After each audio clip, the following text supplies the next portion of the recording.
बिस्मिल्लाहिर्रहमानिर्रहीम। अस्सलाम वालेकुम नाज़रीन, आप यूट्यूब चैनल देख रहे हैं। मैं इमरान खान हूँ। वज़ीर-ए-आज़म पाकिस्तान इमरान खान साहब ने ख़िताब किया है अक़वाम मुत्तहिदा की जनरल असम्बली से, और ये 76वां सालाना इजलास था। और इसमें मैं आपको बताऊँगा उन्होंने क्या क्या कहा। अंग्रेज़ी में उन्होंने ख़िताब किया है, उसकी पूरी ट्रांसलेशन मैंने की है और वो चीज़ें हम आपके सामने भी रखने जा रहे हैं।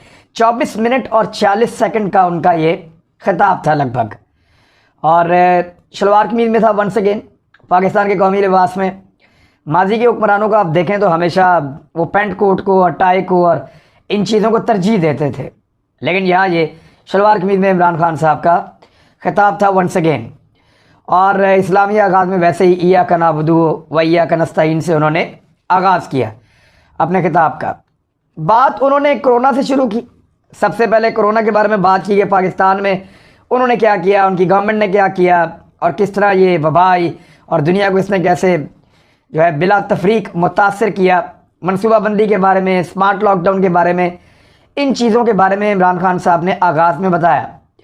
और उसके बाद फिर उन्होंने इस बात पे ज़ोर दिया कि मिलकर इससे लड़ने की ज़रूरत है। अपने इक़दामात भी उन्होंने बताए। फिर उन्होंने कहा कि जनाब सदर, मौसमियाती तब्दीली हमारी बका को दरपेश ख़तरात में से एक है, जो क्लाइमेट चेंज का मसला है, जिससे दुनिया बहुत बुरी तरह मुतासर हुई। उस पर आ गए वो। उन्होंने कहा कि मुज़र गैसों के अखराज से पाकिस्तान का हिस्सा दुनिया में ना होने के बराबर है, यानी हम पोल्यूशन फैलाने वाले मुल्कों में शामिल नहीं हैं। इसके बावजूद उन्होंने कहा कि हम उन 10 ममालिक में से हैं जो मौसमियाती तब्दीली से सबसे ज़्यादा मुतासर हो रहे हैं। अपनी आलमी ज़िम्मेदारियों से पूरी तरह हम वाकफियत रखते हैं। हमने एक इनकलाबी माहौलियाती प्रोग्राम का आगाज़ किया है।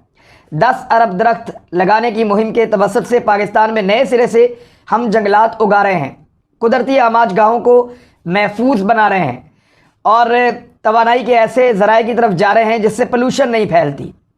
अपने शहरों से आलूदगी का खात्मा कर रहे हैं। माहौलियाती तब्दीलियों का मुकाबला करने के लिए ख़ुद को हम पाकिस्तानी तैयार कर रहे हैं। कोरोना की वबा, इसके सबब माशी बदहाली और मौसमियाती एमरजेंसी, अब ये चीज़ें उन्होंने इकट्ठी कर दी। उन्होंने कहा ये 3 तरफा चैलेंजेस हैं। यानी एक तो कोरोना आया, उसकी वजह से मईशत तबाह हो गई, और फिर ये जो एक क्लाइमेट चेंज की एक एमरजेंसी है। ये 3 चैलेंजेस हैं जिसके लिए इस दुनिया को एक जामे मनसूबाबंदी की ज़रूरत है, जिसमें पहले नंबर पर वैक्सीन दस्तयाब की जाए सबके लिए, सबको मिले, और हर जगह हर शख्स को वैक्सीन लगनी चाहिए जितना जल्दी मुमकिन हो सके। दूसरा, तरक्की पजीर ममालिक को मुनासिब फाइनेंसिंग फराहम की जाए, जैसा कि ये किया जा सकता है। जो कर्ज़े उन्होंने देने हैं उनको रीशेड्यूल किया जाए। और इसके अलावा उन्होंने कहा कि मौसमियाती तब्दीलियों के असरात से निपटने के लिए फ़ाइनेंसिंग की सहूलत भी फराहम करने को यकीनी बनाया जाए। फिर उन्होंने कहा कि तीसरा, हमें सरमायाकारी की वाज़ेह मनसूबाबंदियों को इख्तियार करना चाहिए जो गुर्बत के ख़ात्मे के लिए ज़रूरी हों, जो रोज़गार पैदा करने के लिए हों और पायदार इंफ्रास्ट्रक्चर बन सके, तामीरात हो सकें। दुनिया जो है वो डिजिटल जो तकसीम है वो दूर हो जाए दुनिया की, और बहुत सारे जो खला हैं वो दुनिया के पुर हो जाएं। उन्होंने कहा कि 2025 में कुछ अहदाफ मुकर्रर किए जाएं और उसके लिए एक इजलास बुलाया जाए और उन पर अमल दरामद के लिए काम की रफ्तार को तेज़ किया जाए। जनाब सदर, तरक्की पजीर ममालिक की बदउनवान, ये बहुत इंपॉर्टेंट हिस्सा अब शुरू हो जाता है इमरान खान साहब के खिताब का। कोरोना पे बात हो गई, उन्होंने क्लाइमेट चेंज पे बात की, उन्होंने बात की कि इसके लिए निपटने के लिए दोनों चीज़ों से गरीब मुल्कों की मदद की जाए क्योंकि उनकी मईशत ज़्यादा तबाह हुई है। अब आ जाएँ इस पर। जनाब सदर, तरक्की पजीर ममालिक की बदउनवान हाकिम अशराफिया की लूट मार की वजह से अमीर और गरीब मुल्कों के दरमियान फ़र्क ख़तरनाक हद तक और ख़तरनाक रफ्तार से बढ़ रहा है। मैं इस प्लेटफॉर्म से दुनिया की तवज्जो दौलत की तरक्की पजीर मुल्कों से चोरी की जानिब मबजूल करवाना चाहता हूँ। यानी दौलत जो है वो बेचारे तरक्की पजीर मुल्कों से निकल कर अमीर मुल्कों की तरफ जा रही है। हिसाब लगाया गया है, एक पैनल है जिसका नाम है फैक्ट आई, उसकी जानिब से कि 7,000 अरब रुपए महफूज मालियाती पनाहगाहों में छुपा दिए गए हैं। यानी जिनको आप कहते हैं फाइनेंशियल हेवन्स, जहाँ पे पैसे जाकर छुपा दिए जाते हैं। और इस चोरी से तरक्की पजीर ममालिक पर मनफी असरात पड़ रहे हैं। इस चोरी से इन ममालिक की हालत मज़ीद पतली हो रही है, गुर्बत में मज़ीद इजाफा हो रहा है, और इस तरह की मनी लॉन्ड्रिंग से इन ममालिक की करेंसी पर मनफी असरात मुरतब होते हैं। फैक्ट आई के मुताबिक 1000 अरब डॉलर हर साल तरक्की पजीर मुल्कों से निकल कर अमीर मुल्कों की तरफ चला जाता है। जनाब सदर, इन चोरीशुदा असासों की वापसी गरीब कौमों के लिए नामुमकिन है। वो बेचारे ऐसा नहीं कर सकते, उनके पास ऐसे वसाइल नहीं हैं। यही पैसा इन मुल्कों में तरक्की और कौम की फलाह पर लगाया जाना होता है। और फिर मैं देख रहा हूँ कि एक ऐसा वक्त आ सकता है कि जब ये तरक्की याफ्ता ममालिक दीवारें बनाने पर मजबूर हो जाएंगे कि वो किस तरह से पैसा लॉन्डर करके लाने वालों को तहफ़्फ़ुज़ दे सकें। यानी इसमें पोर्शन में इमरान खान साहब ने बताया कि करप्ट हुक्मरान तरक्की पजीर ममालिक के पैसा चोरी करते हैं, बड़े मुल्कों में चले जाते हैं, टैक्स हेवन्स के अंदर, फाइनेंशियल हेवन्स के अंदर वो पैसा छुपाते हैं और वो मुल्क उस पैसे से अमीर हो रहे हैं, गरीब मुल्क गरीब हो रहे हैं। गरीबों का पैसा वापस लाना गरीब मुल्कों के लिए मुमकिन नहीं है। और ऐसी सूरत हाल में वो मुल्क प्रोटेक्शन कैसे दे सकते हैं इल्लीगल पैसे को? क्या मुस्तकबिल में उनको दीवारें बनानी पड़ेंगी? तो ये लुब्बे लुबाब था। अब आ जाए अगला एक और बहुत इंपॉर्टेंट इशू, इस्लामोफोबिया। उन्होंने कहा कि एक ऐसा खौफनाक रुझान है जिसे हम सबको मिलकर मुकाबला करना है। 9/11 के बाद दहशतगर्दी को इस्लाम से जोड़ा जा रहा है। दाएं बाजू के पुरतशद्दुद रुझानात में इजाफा हुआ है, जिसके सबब इंतहा पसंद और दहशतगर्द गिरोह मुसलमानों को निशाना बना रहे हैं। जनरल असेंबली ने इन उभरते हुए खतरात को तस्लीम किया है। हमें उम्मीद है सेक्रेटरी जनरल की रिपोर्ट इन इस्लाम मुखालिफ रुझानात और दहशतगर्द गिरोहों की तरफ से नए खतरात का अहाता करेगी। मैं सेक्रेटरी जनरल से अपील करता हूं कि वो इस्लामोफोबिया का तदारुक करने के लिए बैन अक़वामी मुकालमा शुरू करवाएं। जनाब सदर, अब आ गया भारत का। भारत के ऊपर इमरान खान साहब ने 7 मिनट तक बात की है। ये टोटल 25 मिनट से कम का खिताब था, लेकिन 7 मिनट उन्होंने भारत में बात की है। जनाब सदर, इस वक्त इस्लामोफोबिया की सबसे भयानक शक्ल भारत में पंजे गाड़े हुए है। फाशिस्ट आरएसएस बीजेपी हुकूमत की जानिब से फैलाए गए नफरत से भरे हिंदुत्व नजरियात ने भारत में बसने वाले 20 करोड़ मुसलमानों के खिलाफ खौफ और तशद्दुद की एक लहर जारी कर दी है। गौ माता के जत्थों ने मुसलमानों का कत्ल जारी रखा हुआ है। वक्फे वक्फे से मुनज़्ज़म कत्ल का सिलसिला जारी है। जैसा कि नई दिल्ली में गुज़िश्ता बरस हुआ, शहरियत के इम्तियाजी कवानीन जिनका मकसद भारत को मुसलमानों से पाक करना है, मस्जिदों को शहीद करना और मुसलमानों की तारीख को मिटा कर रख देना, ये सब इस मुहिम का हिस्सा है। नई दिल्ली की जानिब से एक ऐसे रास्ते का इंतखाब जिसे वो बदकिस्मती से जम्मू कश्मीर के मसले का हल समझता है। भारत ने 5 अगस्त 2019 से मुसलसल एकतरफा और गैर कानूनी इक़दाम शुरू कर रखे हैं। उसने 9 लाख काबिज फौज के जरिए खौफ की एक लहर जारी रखी है। कश्मीरी लीडरों को जेल में बंद कर रखा है। मीडिया पर पाबंदी लगाई है। पुरअमन मुजाहिरों को पुरतशद्दुद कार्रवाइयों से दबा रखा है। 13,000 कश्मीरियों को अगवा कर रखा है। भारतीय कार्रवाइयां अक़वाम मुत्तहिदा की जम्मू कश्मीर के बारे में सलामती कौंसिल करारदादों की खिलाफ वर्जी है। करारदादों में साफ वज़ाहत मौजूद है कि इस कब्जे का हतमी फैसला अक़वाम मुत्तहिदा की निगरानी में करवाया जाए, एक शफाफ और आज़ादाना इस्तिस्वाब राय उसके ज़रिए से। मकबूजा जम्मू कश्मीर में भारतीय कार्रवाइयाँ बैनुल-अक़वामी कवानीन बराए इंसानी हुकूक और इंसान दोस्त कवानीन की भी खिलाफ वर्जी हैं, बशमूल 4थे जनेवा कन्वेंशन, उसकी भी खिलाफ वर्जियाँ हैं। भारत की कार्रवाइयाँ जंगी जराइम और इंसानियत के खिलाफ जराइम के ज़ुमरे में आती हैं। ये बदकिस्मती है कि दुनिया का इंसानी हुकूक की खिलाफ वर्जियों के हवाले से एक जैसा रवैया नहीं है, इंसाफ पर मबनी रवैया नहीं है, और अक्सर बड़ी ताकतों को इलाकाई सियासी मामलात और कारोबारी मामलात मजबूर कर देते हैं कि वो अपने दोस्त ममालिक के खिलाफ कार्रवाई करने से गुरेज करें, उन पर नजर ना रखें। ऐसे दौरे मयारात भारत की सूरत में सबसे ज्यादा वाज़े हैं, जहां आरएसएस और मोदी की बीजेपी हुकूमत को इंसानी हुकूक की पामाली की खुली छुट्टी दे दी गई है। भारतीय बर्बरियत की ताज़ा तरीन मिसाल अजीम कश्मीरी रहनुमा सैयद अली गिलानी की मैयत को उनके ख़ानदान से ज़बरदस्ती छीन लेना है। उन्हें उनकी ख्वाहिश के मुताबिक, इस्लामी तरीक़ाकार के मुताबिक तदफीन के हक़ से भी महरूम रखा गया। ये कार्रवाई जिसका कोई इखलाकी या कानूनी जवाज़ नहीं था, बुनियादी इंसानी हुकूक की शाइस्तगी के खिलाफ था। मैं इस जनरल असम्बली से कहता हूँ कि वो सैयद अली गिलानी की बाक़ियात को बाकायदा इस्लामी रवायात के मुताबिक शहदा के कब्रिस्तान में तदफीन का मुतालबा करे। जनाब सदर, पाकिस्तान अपने दीगर हमसायों की तरह भारत के साथ भी अमन का ख्वाहिशमंद है, लेकिन जनूबी एशिया में पायदार अमन का दारोमदार जम्मू कश्मीर के मसले का अक़वाम मुत्तहिदा की सलामती कौंसिल की करारदादों के मुताबिक और वहाँ की अवाम की उमंगों के मुताबिक हल होना चाहिए। गुज़िश्ता फरवरी में हमने कंट्रोल लाइन पर जंग बंदी का दोबारा मुआहदा किया था। उम्मीद ये थी कि इससे दिल्ली में हिकमत अमली पर दोबारा गौर व खौज होगा। अफसोस से कहना पड़ता है کہ بی جے پی کی حکومت نے کشمیر میں مظالم کی انتہا کر دی ہے، وہ اس بربریت سے ماحول کو بگاڑنے کی کوشش میں ہے۔ اب یہ بھارت کی ذمہ داری ہے کہ وہ پاکستان کے ساتھ بامقصد اور نتیجہ خیز مذاکرات کے لیے سازگار ماحول بنائے، اور اس کے لیے بھارت کو لازمی طور پر یہ اقدامات کرنے کی ضرورت ہے۔ نمبر 1، 5 اگست 2019 سے کیے گئے یک طرفہ اور غیر قانونی اقدامات کو منسوخ کرے۔ نمبر 2، کشمیر کے عوام کے خلاف ظلم و جبر اور انسانی حقوق کی خلاف ورزیاں بند کرے۔ نمبر 3، مقبوضہ علاقے میں آبادی کے تناسب میں کی جانے والی تبدیلیوں کو روکے اور منسوخ کرے۔ یہ بھی ضروری ہے کہ پاکستان اور بھارت کے درمیان ایک اور جنگ کو روکا جائے۔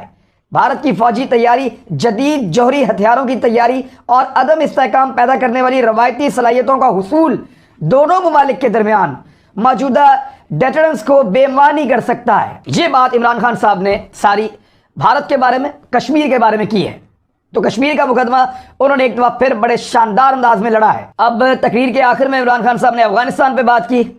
جناب صدر، میں افغانستان کے بارے میں بات کرنا چاہتا ہوں۔ کسی وجہ سے افغانستان کی موجودہ صورتحال، یعنی وہاں ہونے والی تبدیلی کے حوالے سے امریکہ اور یورپ میں بعض سیاستدان پاکستان پر الزام تراشی کرتے رہتے ہیں۔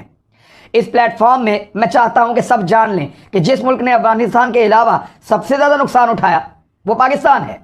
جب ہم 9/11 کے بعد دہشت گردی کے خلاف امریکہ کی جنگ میں شامل ہوئے تھے، 80,000 پاکستانی مارے گئے اور ہماری معیشت کو $150 ارب کا نقصان ہوا۔ پاکستان میں 35 لاکھ افراد بے گھر ہوئے، اور یہ کیوں ہوا؟ 80 کی دہائی میں افغانستان پر غیر ملکی قبضے کے خلاف جنگ میں پاکستان صف اول پہ تھا۔ پاکستان اور امریکہ نے افغانستان کی آزادی کے لیے مجاہدین کو تربیت دی۔ دنیا بھر سے مجاہدین گروپوں، افغان مجاہدین اور القاعدہ کو ہیرو سمجھا جاتا تھا۔ صدر رونلڈ ریگن نے 1983 میں ان کو وائٹ ہاؤس میں دعوت دی تھی۔ ایک نیوز رپورٹ کے مطابق انہوں نے ان کا موازنہ امریکہ کے بانیوں کے ساتھ کیا تھا۔ وہ جو مجاہدین تھے وہ ہیرو تھے۔ 1999 میں سوویت یونین افغانستان سے چلا گیا، اور اسی طرح امریکہ بھی افغانستان کو چھوڑ کر چلا گیا۔ پاکستان کو 50 لاکھ افغان پناہ گزین کے ساتھ تنہا چھوڑ دیا گیا۔ ہمارے ہاں مذہبی فرقہ پرستی پھیلانے والے عسکری گروپ آ گئے جن کا پہلے کوئی وجود نہیں تھا۔ بدترین صورتحال اس وقت پیدا ہوئی جب 1 سال بعد امریکہ نے پاکستان پر پابندیاں عائد کر دیں۔ ہمیں لگا کہ ہم استعمال ہوئے، وقت گزرا، 9/11 ہوا، ایک بار پھر امریکہ کو پاکستان کی ضرورت پڑ گئی، کیونکہ اب امریکہ کے زیر قیادت اتحاد افغانستان پر حملہ کرنے جا رہا تھا۔ پاکستان کی طرف سے لاجسٹک سپورٹ کے بغیر ایسا ممکن نہیں تھا۔ اس کے بعد کیا ہوا؟ وہی مجاہدین جن کو ہم نے غیر ملکی قبضے کے خلاف جنگ کے لیے تیار کیا تھا کہ غیر ملکی قبضے کے خلاف جنگ ایک مقدس فریضہ ہے، ایک مقدس جنگ اور جہاد ہے، وہ ہمارے مخالف ہو گئے، ہمیں شریک کار گردانا گیا۔ انہوں نے ہمارے خلاف جہاد کا اعلان کر دیا۔ پھر افغانستان کے ساتھ ملکہ سرحد کے قبائلی علاقے جو پاکستان کا جزوی طور پر خود مختار علاقہ تھا، اور جہاں ہماری آزادی کے وقت سے کوئی فوج تعینات نہیں کی گئی تھی، ان کی افغان طالبان کے ساتھ بہت زیادہ ہمدردی تھی۔ اس لیے نہیں کہ ان کا مذہبی نظریہ ایک ہے، بلکہ پشتون قومیت کی وجہ سے، جو کہ ایک بہت مضبوط تعلق ہے۔ پھر 30 لاکھ افغان پناہ گزین اب بھی پاکستان میں تھے، وہ سب پشتون ہیں جو کہ کیمپوں میں رہ رہے ہیں۔ 5 لاکھ پناہ گزین کا سب سے بڑا کیمپ اور 1 لاکھ افراد پر مشتمل کیمپ، ان سب کی افغان طالبان کے ساتھ ہمدردی تھی۔ پھر کیا ہوا؟ وہ بھی پاکستان کے خلاف ہو گئے۔ پہلی بار پاکستان میں عسکریت پسند طالبان سامنے آئے، انہوں نے بھی پاکستانی حکومت پر حملے کیے۔ ہماری تاریخ میں جب پہلی بار ہماری افواج قبائلی علاقوں میں گئے، جب بھی فوج شہری علاقوں میں جاتی ہے تو اس کے نتیجے میں بلا تخصیص نقصان ہوتا ہے۔ اس سے نقصان ہوا، اور اس کے نتیجے میں بدلہ لینے کے لیے عسکریت پسندوں کی تعداد دگنی اور تگنی ہو گئی۔ صرف یہی نہیں، دنیا کو معلوم ہونا چاہیے کہ امریکہ نے پاکستان میں 480 ڈرون حملے کیے۔ ہم سب جانتے ہیں کہ ڈرون حملے اپنے ہدف کو درست نشانہ نہیں بنا سکتے، اس میں عام لوگ مارے جاتے ہیں، زیادہ اجتماعی نقصان ہوتا ہے، لوگوں کے پیارے مارے گئے۔ انہوں نے پاکستان سے بدلہ لیا۔ 2004 اور 2014 کے درمیان 50 مختلف عسکری گروپ پاکستان پر حملہ آور تھے۔ ایک وقت تھا جب میرے جیسے لوگ پریشان تھے، کیا ہم اس صورتحال سے کامیابی سے نکل پائیں گے؟ پاکستان میں ہر طرف بم دھماکے ہو رہے تھے، ہمارا دارالحکومت ایک قلعے کی مانند دکھائی دیتا تھا۔ اگر ہماری فوج نہ ہوتی، جو کہ دنیا کی انتہائی منظم افواج میں سے ایک ہے، اور ہماری انٹیلیجنس ایجنسی بھی دنیا کی بہترین انٹیلیجنس ایجنسیوں میں سے ایک ہے، اگر یہ نہ ہوتے، میرا خیال ہے کہ پاکستان نیچے چلا جاتا۔ جب ہم اس طرح کی باتیں سنتے ہیں، جب امریکہ میں افغان ترجمانوں اور ان کے بارے میں جنہوں نے امریکہ کی مدد کی پریشانی ظاہر کی جاتی ہے تو ہمارے بارے میں کیا خیال ہے؟ ہم نے جو اس قدر مشکلات کا سامنا کیا ہے، اس کا واحد وجہ یہ ہے کہ ہم افغان جنگ میں امریکہ کے اتحادی تھے، جہاں افغان سرزمین سے پاکستان پر حملے کیے جا رہے تھے۔ ہمارے لیے تعریف کا کم از کم ایک لفظ کہا جاتا، لیکن سہرانے کی بجائے تصور کریں ہمیں کیسا محسوس ہوتا ہوگا جب ہم پر افغانستان کے واقعات کے حوالے سے الزام تراشیاں کی جاتی ہیں۔ 2006 کے بعد یہ بات ہر اس کے لیے واضح تھی جو افغانستان کو سمجھتا ہے، جو افغانستان کی تاریخ سے آگاہ ہے کہ افغانستان کے مسئلے کا کوئی فوجی حل نہیں ہوگا۔ میں امریکہ گیا، میں تھنک ٹینکس کے ساتھ ملا، میں نے اس وقت senator Joe Biden, senator John Kerry اور سینیٹر ہیری ریڈ سے ملاقاتیں کی، انہیں یہ سمجھانے کی کوشش کی کہ افغانستان کا مسئلہ فوج سے حل نہیں ہوگا اور سیاسی حل ہی آگے بڑھنے کا واحد رستہ ہے۔ اس وقت کسی نے یہ بات نہ سمجھی اور بدقسمتی سے فوجی حل تلاش کرنے میں امریکہ نے غلطی کی۔ آج دنیا یہ جاننا چاہتی ہے کہ کیوں طالبان اقتدار میں واپس آ گئے ہیں، تو اسے ایک تفصیلی تجزیہ کرنے کی ضرورت ہوگی کہ کیوں 3 لاکھ افغان فوج بہترین ہتھیاروں کے باوجود بھاگ گئی۔ اور یاد رکھیں کہ افغان قوم دنیا کی بہادر ترین قوموں میں سے ایک ہے۔ جب اس لمحے کا تفصیلی تجزیہ کیا جائے تو دنیا کو معلوم ہو جائے گا کہ طالبان اقتدار میں واپس کیوں آئے، اور یہ پاکستان کی وجہ سے بالکل نہیں ہوا۔ ویڈیو کافی لمبی ہو رہی ہے، لہٰذا میں آپ کو شارٹ بتا دیتا ہوں کہ اس کے بعد عمران خان صاحب نے بتایا کہ دنیا کو اس وقت افغانستان کا ساتھ دینا پڑے گا، دوسرا کوئی اور رستہ نہیں ہے۔ 90% لوگ غربت کی لکیر سے نیچے چلے جائیں گے، اس قسم کے خدشات موجود ہیں۔ تو دنیا آگے بڑھے اس سے پہلے کہ غیر مستحکم ہو جائے افغانستان، کوئی بحران سے دوچار ہو جائے، بین الاقوامی دہشت گردوں کے لیے پھر سے محفوظ پناہ گاہ بن جائے، دنیا کو اپنا کردار ادا کرنا پڑے گا۔ طالبان نے وعدہ کیا ہے کہ وہ انسانی حقوق کا احترام کریں گے، وہ مخلوط حکومت بنائیں گے، وہ اپنی سرزمین کو دہشت گردوں کو استعمال کرنے نہیں دیں گے، اور انہوں نے عام معافی کا اعلان کیا ہے۔ اب اگر عالمی برادری ان کی حوصلہ افزائی کرتی ہے اور ان کے ساتھ بات چیت کرتی ہے تو یہ سب کے لیے کامیابی ہوگی، کیونکہ یہ وہ 4 چیزیں تھیں جب دوحہ میں امریکہ کے طالبان کے ساتھ مذاکرات ہو رہے تھے، بات چیت کا محور یہی باتیں ہوا کرتی تھیں۔ اگر دنیا اس سمت میں آگے بڑھنے کے لیے ان کی حوصلہ افزائی کرتی ہے تو امریکی اتحاد کی افغانستان میں 20 سال کے دوران کی جانے والی کوششیں ضائع نہیں ہوں گی، کیونکہ افغانستان کی سرزمین بین الاقوامی دہشت گردی کے لیے استعمال نہیں ہوگی۔ جناب صدر، میں اپنی بات ختم کرتے ہوئے سب پہ زور دوں گا کہ یہ افغانستان کے لیے نازک وقت ہے، آپ وقت ضائع نہیں کر سکتے۔ وہاں امداد کی ضرورت ہے، وہاں انسانی بنیادوں پر مدد کی ضرورت ہے۔ اقوام متحدہ کے سیکرٹری جنرل نے دلیرانہ قدم اٹھائے ہیں۔ میں اس بات پر زور دوں گا کہ آپ عالمی برادری کو اس مقصد کے لیے متحرک کریں اور اس سمت میں آگے بڑھیں۔